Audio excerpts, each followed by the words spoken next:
Rasulullah sallallahu alaihi wasallam bersabda Rasulullah sallallahu alaihi wasallam fi marwahu Abu Sa'id Al-Khudri pada hadis yang diriwayatkan oleh sahabat Abu Sa'id Al-Khudri radhiyallahu taala anhu qala beliau menyampaikan qala Rasulullah sallallahu alaihi wasallam bersabda, lihat kalimatnya bima makna, lihat saya langsung ke ujung hadisnya saja karena ini cukup panjang sekali.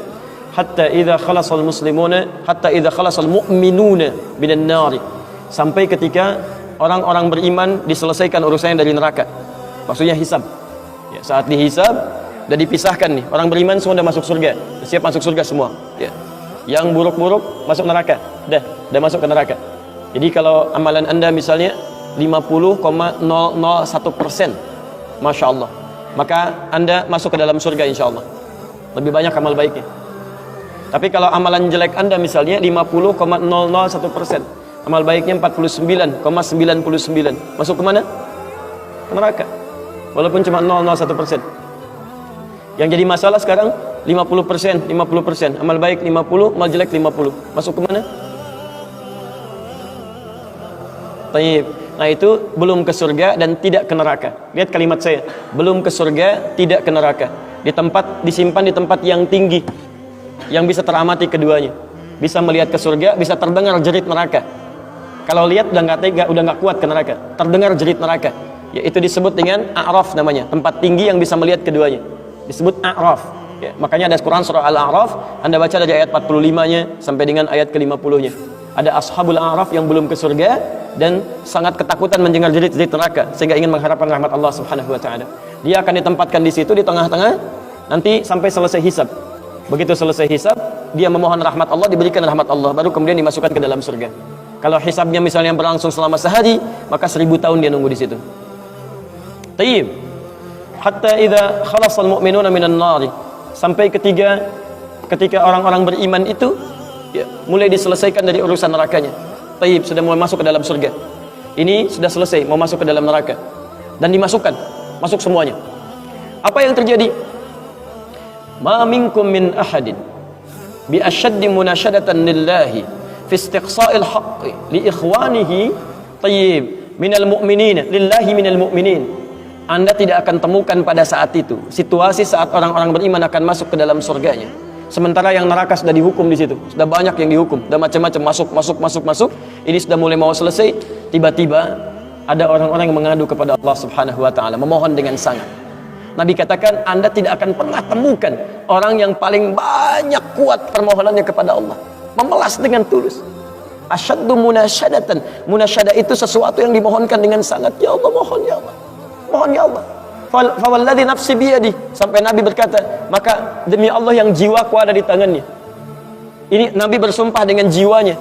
Tidak pernah ada kalimat dalam hadis, ya, kalimat seperti ini kecuali menunjukkan itu sangat serius. Ingat, sangat serius. Dan ada sesuatu yang penting di dalamnya. Nabi serius menyampaikan ini. Kita jangan anggap bercanda gitu kan. Falladzi nafsi biyadi, maka demi jiwaku yang ada di tangan Allah Subhanahu wa taala, yang bisa diwafatkan kapan saja. Lihat kalimatnya. Fayaqulu, maka mereka berkata, fayaqulu, maka mereka berkata, ya Rabbuna, wahai Rabb kamu, wahai Rabb kami yang tengah merawat kami di dunia, memberikan kecukupan, memaafkan kami, mengampuni kami, dan memberikan nikmat surga sekarang. Wa ya Rabbuna, wahai Rabb kami, hum ashabuna, mereka ada di antara teman-teman kami. Dalam kalimat yang lebih kuat, kalimat yang menggunakan ikhwan, kata ikhwan, hum ikhwanuna, hum ikhwanuna, mereka saudara-saudara kami ya Allah. Hum yasumuna ma'ana, ada orang-orang yang berpuasa bersama kami saat di dunia. Yusalluna ma'ana, kanu yusalluna ma'ana, mereka salat bersama kami saat di dunia. Jadi tiba-tiba ada sekelompok ikhwan yang datang kepada Allah, yang kehilangan saudaranya. Kok nggak ada di surga gitu kan? Ketika dia mau berangkat, padahal dulu punya cita-cita yang sama dan sebagainya, tapi karena bekalnya tidak cukup, sebagian ada yang masuk ke dalam neraka. Tiba-tiba mengatakan kepada Allah dengan permohonan yang sangat, ya Allah, saya kehilangan saudara saya. Ya Allah, saya kehilangan saudara saya. Ya Allah, dulu kami puasa sama-sama. Ya Allah, dulu kami sholat sama-sama. Ya Allah, dulu kami ibadah sama-sama. Ya Rabb, kami tidak temukan dia di sini. Ya Allah, mohon, terus mohon. Sampai ketika puncak pada permohonannya, tiba-tiba Allah berfirman, akhriju man araftum. Para malaikat, keluarkan orang yang dikenali oleh orang-orang ini, yang disebutkan tadi. Keluarkan mereka dari neraka. Tiba-tiba dikeluarkan. Bertemulah orang-orang ini dengan temannya.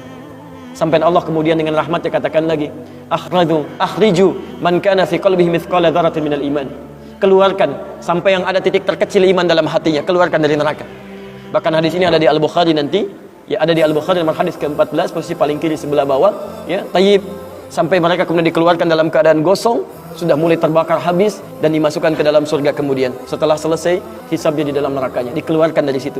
Jadi ada orang-orang yang dengan syafaat temannya bisa keluar dari neraka, masuk ke dalam surga, ada yang sama sekali tidak membantu itu. Ya, dosa-dosa yang begitu besar tidak bisa keluar dan kekal dia di dalam neraka. Walaupun dia merasa beriman kepada Allah, tapi digugurkan keimanannya dengan ibadah-ibadah yang melanggar ketentuan Allah, seperti syirik dan sebagainya. Tapi poinnya adalah tiba-tiba ada segolongan teman yang memohon kepada Allah Subhanahu wa taala, ya Allah, kami puasa sama-sama, kami ibadah sama-sama, kami sholat sama-sama ya Allah, cuman saya nggak temukan dia di sini. Itu indah. Nah, permohonan sesuatu untuk melengkapkan pada yang kurang disebut dengan syafa' namanya. Pelengkap yang kurang disebut dengan syafa'. Makanya di tarawih itu ada salat syafa'. Antum salat 11 rakaat, 2 rakaat penyempurnanya yang ke-10 disebut dengan syafa', 1 rakaat akhirnya disebut dengan witir. Ya, ada teman yang merasakan ada yang kurang nih ya Allah, begitu saya masuk, teman saya nggak ikut, saya ingin dilengkapi dengan itu ya Allah. Tayyib, permohonan untuk menggenapkan sesuatu yang kurang dengan sifat yang sangat memohon luar biasa, maka kalimatnya dirubah dari syafa' menjadi ditambah tak di ujungnya dengan alif di tengahnya, jadi syafa'ah. Tayyib, saya mau akhiri ya, karena ini sebenarnya tidak banyak bahasannya. Siapa orang-orang ini? Itu yang disebut dengan ikhwan. Makanya ketika ayat Qur'annya mengatakan wa kuntum ala syafa hufratin minan nari fa anqadhakum minha, dan kalian sudah ada bahkan yang sudah mau di bibir neraka itu, karena ketika diangkat itu oleh Allah Subhanahu wa taala dengan perintahnya, ya diperintahkan oleh Allah. Tayyib, dalam bahasa hadisnya ada yang diangkat baru neraka itu masuk ke kakinya sampai ke betisnya, ada yang sudah masuk sampai ke punggungnya, ada yang sudah ke lehernya, dan ada yang sudah tenggelam di dalamnya. Tayyib, jadi ada yang baru di bibir neraka diangkat, ada yang baru sudah mau masuk ke neraka diangkat, ada yang sudah tenggelam diangkat, jadi macam-macam. Ya, fa asbahtum bi ni'mati ikhwana. Siapa yang bisa mengangkat itu semua? Di antaranya Allah berikan nikmat kepada Anda dengan dapatnya ikhwan-ikhwan dalam kehidupan. Cuma itu yang bisa menolong Anda di hari akhirat, teman-teman terbaik selain syafaat-syafaat yang lainnya. Ada orang mendekat kepada Al-Quran, ada orang sering bersalawat kepada Nabi, ada orang mendekat pada hukum-hukum Allah, ada orang-orang yang belum bisa maksimal menunaikan itu semua, dia cari teman-teman yang soleh yang menunjukkan pada kebaikan-kebaikan. Bukankah sering Anda dapati seperti itu? Mungkin Anda bersahabat dengan teman yang tingkat ibadahnya jauh di atas Anda. Anda masih sibuk dengan urusan dunia, tapi masih menunaikan sholat, masih puasa, tapi karena kesibukan dunia Anda, Masya Allah, kurang bekal ibadah Anda. Tapi beruntungnya Anda dengan punya teman yang soleh, berjamaah dengan imam yang soleh, puasa dengan dia, buka sama-sama, kadang sering ikut-ikut misalnya dalam ta'limnya, dalam macam-macamnya, Masya Allah. Maka tiba-tiba ketika Anda dikenal oleh dia, diingat oleh dia, di akhirat nanti, tidak ditemukan Anda, ya Allah, dia kawan saya, ya Allah, dia teman saya, ya Allah, dia saudara saya, ya Allah, kami pernah ta'lim sama-sama ya Allah, kami pernah puasa sama-sama ya Allah, kami pernah sholat berjamaah sama-sama ya Allah, mohon jangan pisahkan ya Allah, jangan pisahkan. Pertanyaan, sudahkah Anda punya teman seperti itu yang bisa menolong dalam kebaikan? Kalau belum temukan, cepat cari mumpung masih hidup, sebab kalau sudah kehidupan itu berakhir, tidak mudah untuk menemukannya. Maka pastikan di kantor Anda, teman Anda bisa membawa Anda ke surga. Pastikan di rumah Anda, pasangan hidup Anda adalah teman yang bisa membawa Anda ke surga. Pastikan di tempat kehidupan Anda, siapapun tetangga Anda, kerabat Anda, teman-teman sekolah anak Anda adalah teman yang bisa mengingatkan dan membantu Anda untuk mencari Anda bisa masuk ke dalam surga. Dan saya mohon pada Anda semuanya, tolong ingat ini ya, baik-baik. Kalau nanti di akhirat